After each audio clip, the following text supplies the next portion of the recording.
आप यदि अपनी कॉलोनी में रह रहे हो, वहाँ के भगवान में मात्र आपको कॉलोनी के अंदर आई हुई समस्या को समाधान करने की ताकत है। कि आप अपनी कॉलोनी में रह रहे हो, वहाँ कोई समस्या आएगी तो भगवान का एनर्जी आपको काम आएगी, वो पुण्य आपको, क्योंकि वो कॉलोनी के लिए ही मंदिर बना है, तो कॉलोनी की समस्या का समाधान होगा। इसलिए हर व्यक्ति को अपनी जिंदगी में 2 स्थान जरूर चुन के रखना चाहिए, बल्कि 3। पहला स्थान तो आपका कोई ना कोई एक मंदिर होना चाहिए जिसका कहो कि ये हमारे गोद का है। जैसे मोरारी परिसर है ना, मोरारी परिसर है, बीच का मंदिर है, घटिया का मंदिर है, चौधराबाई का मंदिर है। भाई तुम किस मंदिर में लगते हो? आपको एक मंदिर का नाम जरूर लेना, हम इस मंदिर के अंतर्गत आते हैं। बाहुबली कॉलोनी बाहुबली वाले, वर्णी कॉलोनी वर्णी कॉलोनी वाले। तो एक हर ग्रस्त के लिए अपना एक कोई भी मंदिर को अपना मानना चाहिए, हम इस मंदिर के अंतर्गत आते, सबके लिए होना चाहिए। उसके लिए जो आप कोई पानड़ी देते हो, लाख देते हो,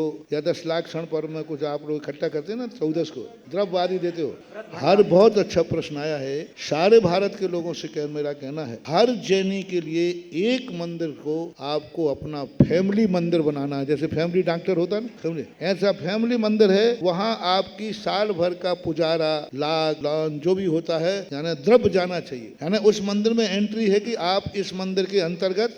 एक बात। दूसरी बात आपको करना चाहिए, एक नगर के जो मंदिर हैं जिनमें तुम्हारी लाग नहीं जाती, मतलब द्रव्य नहीं जाती, लेकिन वो आपके नगर में हैं, तो साल भर में एक बार नगर के प्रत्येक मंदिर में धोख जरूर देने जाना चाहिए। साल में एक बार जरूर नगर के, हर कितनी बड़ा नगर क्यों ना हो, कितनी मंदिर क्यों ना हो, साल भर में एक बार, कम से कम 10 लाख क्षण पर सही, एक बार सारे मंदिरों को धोख जरूर देना चाहिए। वो तुम्हारे नगर में रहने वाली संकटों को दूर करने की ताकत रखेगा और पूरे नगर में तुम्हारी छाया और सिद्धि का कारण बने। क्योंकि तुम्हारा कर्म क्षेत्र क्या है? तुम्हारा कर्म क्षेत्र क्या है? पूरा नगर। जाते जाते रहते हो सब, तो पूरे नगर के मंदिरों के एक बार दो। पहले ये परंपराएं थी, सागर में भी थी। 10 लाख क्षण पर में प्रत्येक जैनी नगर के पूरे मंदिरों के दर्शन करता था। यहाँ तक कि दिल्ली के अंदर एक मरैया का चैत्यालय है, वहां भी जाते थे। मैं गया हूं, मैं कई बार इसलिए बता रहा हूं। और वो 10 लाख क्षण पर्व में पूरे दिन भर खुला रहता था,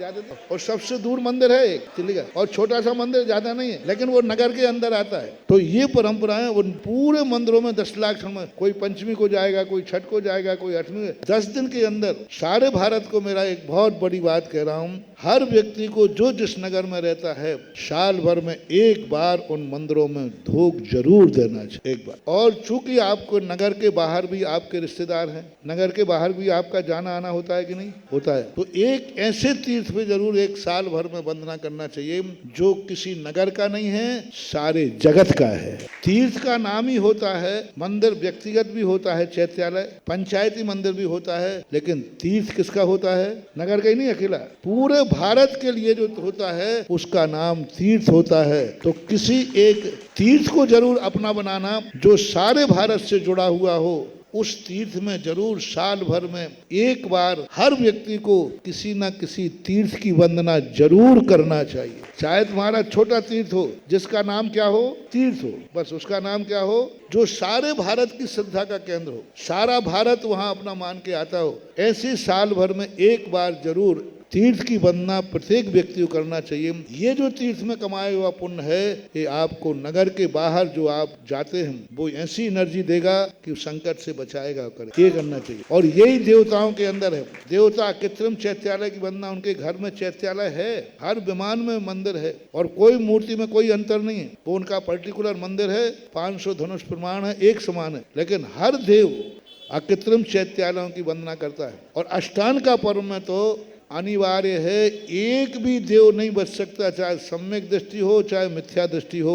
प्रत्येक देव को 8 दिन के लिए नंदीश्वर देव की वंदना करना ही जाएगी, करना ही पड़ेगा। टेक टू ऑर्डर, वहां तो नियोग है, कोई रह नहीं सकता। तो ये परंपराएं वहां थी। इसी प्रकार जब आया है तो आप नित्य नियम पूजन करते हो, करना चाहिए। नित्य नियम पूजन करते हो, आपका नित्य का खर्चा पानी चल जाए। साल भर में एक बार जिस जिनालय में आप हो, एक साल भर में एक बार विधान वहाँ जरूर करना चाहिए। जिस मंदिर को आप अपना मानते हो ना, मोरा जी मानते तो मोरा जी, जो कि जहाँ का मानते हो वहाँ करना चाहिए। एक विधान प्रत्येक व्यक्ति को। पहले ये विधान होते थे 10 लाक्षण पर्व में, दोपहर में। सुबह पहले तो परंपरा थी, नियम ही था। एक एक दिन में 10-10, 20-20, 25-25 विधान होते थे। सुबह तो पूजा पाठ कर लेते थे, दोपहर में आकर के विधान होते। तो बहुत अच्छा, सारे भारत के लोग सुनो, आपका जो मंदिर है साल भर में एक विधान जरूर करना। नित्य नियम तो करना ही है, पूजा उसको बोलते हैं पूजा, और साल भर में एक बार क्या करना, विधान करना। और तीसरा कारण है, कोई भी तीर्थ क्षेत्र में जो तुम्हें अच्छा लगता हो, उस तीर्थ क्षेत्र में साल भर में एक बार जरूर कोई छोटा सा विधान करके आना चाहिए। जैसे आजकल हमने जो परंपराएं चलाई हैं भक्तांबर विधान की, असीमकालीन भक्तांबर विधान चालू कर दिए सब। राजस्थान में तो प्राय हर मंदिर में, हर स्थान पर है। प्रतिदिन तो वहां जाओगे आपको विधान करते हुए मिलेंगे 11-12 बजे तक। एक दिन साल भर में एक बार विधान करने जाते हैं, पूरी फैमिली के साथ जाते हैं, भक्तांबर विधान करते हैं और आ जाते हैं। साल भर में एक बार तीर्थ क्षेत्र पर एक विधान जरूर प्रत्येक श्रावक को करना ही चाहिए। भी नहीं लगा रहा हूँ, हाँ दूसरा माना नहीं लगा, मैं अपने भक्तों से कहता हूँ एक विधान जरूर तीर्थ क्षेत्र पर आपको साल भर में करना है। और एक कार्य और तुम्हें दे रहा हूँ, मरने के पहले जिंदगी में एक बार सारे रिश्तेदार तुम्हारे घरों में इकट्ठे होते हैं जब तुम्हारे यहाँ कोई शादी विवाह होता है, अथवा जब तुम जो है तो कहना तो पड़ेगा, क्या बात हो गई, सारे रिश्तेदार इकट्ठे होते हैं कि नहीं। बस एक बार हर जैनी के लिए एक धार्मिक अनुष्ठान जिंदगी में जरूर करना, जिसमें सारे रिश्तेदार धर्म के नाम पर आवे। ध्यान रखना, किसके नाम से, जन्म के नाम से नहीं, सारे नहीं। एक विधान रखो साल जिंदगी में एक बार, कहीं भी रखो एक बार, जिसमें सारे रिश्तेदारों को ये पत्रिका जाएगी कि आपको यह धार्मिक अनुष्ठान हमने रखा है, इस धार्मिक अनुष्ठान में प्रत्येक रिश्तेदार को आना अनिवार्य है। और जो नहीं आए, साहब मैं नहीं आ पाऊंगा, कोई शादी विवाह थोड़ी है कि जो आप लोग रिश्तेदार क्या कहेंगे, अरे शादी विवाह होता तो आ जाते, विधान में क्या आना। बोले साहब मेरे पास टाइम नहीं आ पाऊंगा, तो उनसे कहना यदि मैं मर जाऊंगा तो आओगे कि नहीं। बोले फिर तो आना ही पड़ेगा। तो भैया मरने पे मत आना, विधान में आ जाना, मरने पे मत आना। लेकिन एक बार जिंदगी में सारे भारत के लोगों को एक विधान करो, जिसमें सारे जितने तुम्हारे रिश्तेदार हैं, दोस्त यार हैं, सबको धर्म के नाम पर बुलाओ और भगवान से डंके की चोट पे कहो, हे भगवान हमने संसार के रिश्तेदार नहीं बढ़ाए हैं, मैंने आपके भक्त बढ़ाए हैं। देखो आपको तो ये कार्य होना चाहिए। एक महानुभाव हैं जो साल भर में एक बार अपने पूरे रिश्तेदारों किसी तीर्थ क्षेत्र पर बुलाते हैं। हर साल नया क्षेत्र होता है, उस तीर्थ क्षेत्र पर पहले से ले लेते हैं, अगली साल सबको मेरे से मिलने घर नहीं आना है। वो तीर्थ क्षेत्र पर पहुंच जाते हैं, बोले यहाँ सबको, बेटी बहू को सबको मिलने वहीं आना है, आपकी सब भोजन पानी की व्यवस्था सब वहाँ है। वो मिलने का स्थान तीर्थ क्षेत्र चुनते हैं और सबके साथ मिलकर के वहाँ ठाठ से विधान। तीसरा कार्य, नित्य नियम का अभिषेक तो तुम करते हो, साल भर में एक बार कभी अपने मंदिर में महाभिषेक भी किया करो। महाभिषेक का दूसरा नाम क्या है, शांति धारा, उसी का नाम क्या है, बड़ा अभिषेक। एक बार साल में जरूर करना, किसी कारण से नहीं, संकट के नहीं, इच्छाओं से नहीं, एक नियम से कि हम साल भर में एक बार महाभिषेक करेंगे। और साल भर में एक बार जाकर किसी तीर्थ क्षेत्र पर भी अभिषेक करना चाहिए।